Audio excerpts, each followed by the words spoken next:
હું સંદીપ ગામિત જોઈ લો આ વાઘનેરા એસએસથી દજાંબા માછલી ફળિયાનો રસ્તો પેરિસ જેવો લાગે છે. આવા રસ્તા તો તમે જોયા જ નહીં હોય. આ તો મોદી સરકાર આવી હશે ને ત્યાંનો વિકાસ દ્રષ્ટિ જોવા જઈએ તો ગુજરાત એક નંબર પર છે. પણ આ રસ્તા સારું ઘણી મહેનત કરેલી છે પણ કોઈ ધ્યાન નથી આપતું. મંત્રીને તાલુકા પંચાયત જિલ્લા પંચાયત સરપંચથી માંડીને બધાને રજૂઆત કરેલી છે પણ આ રસ્તાને કોઈ ધ્યાન નથી આપતો. ને મંત્રી પાસે ગયેલા ને અમે તો તમારા ગામમાં કોંગ્રેસને મત આપેલા છે ને બીજેપીને નથી આપ્યા એમ કહેતા હતા મંત્રી સાહેબ. આ રસ્તો આશરે 2 કિલોમીટરનો છે. વાઘનેરા 66 કેવીથી દજાંબા માછલી ફળિયાને જોડાતો રસ્તો છે.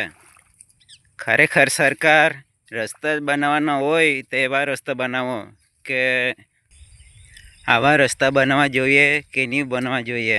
આ તમે કમેન્ટ કરો. ખરેખર આને વિકાસ કહેવાય કે વિકાસ ગાંડો થઈ ગયેલો છે. આ રસ્તા પર નાના મોટા 100 જેટલી ગાડી ફરે છે, 2 વ્હીલર.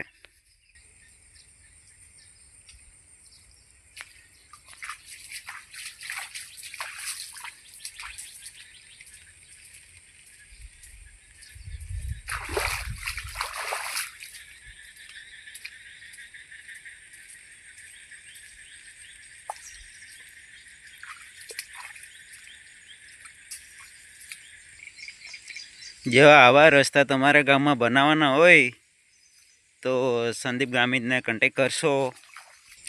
જો આ રસ્તા ચોમાસા પછી નહીં બને તો આ રસ્તા બનાવવા સારું અમે તાલુકા રેવાલ જિલ્લા રેવાલ ભીખ માગવા જવાના છે. આ જોઈ લો તમે આદિવાસી વિકાસ મંત્રીના રસ્તા છે. સોનગઢ તાલુકા વાઘનેરા ગામના જોઈ લો. આ જોઈ લો. તમારા ગામમાં બનાવવાના હોય તો મંત્રી સાહેબને કોન્ટેક કરજો. ચોમાસામાં જ બને કે આ રસ્તા ઉનાળામાં નહીં બને. જોઈ લો. આવા રસ્તા બનાવવાના હોય પેરિસ જેવા તો મંત્રી સાહેબને કોન્ટેક કરજો. ને મંત્રી સાહેબનો કોન્ટેક નંબર નહીં હોય તો મને કહેજો, મેં તમને આપા. તમારા ગામમાં ચોમાસામાં આવા જ રસ્તા બને. આ વિકસિત ભારતનું નમૂનો છે.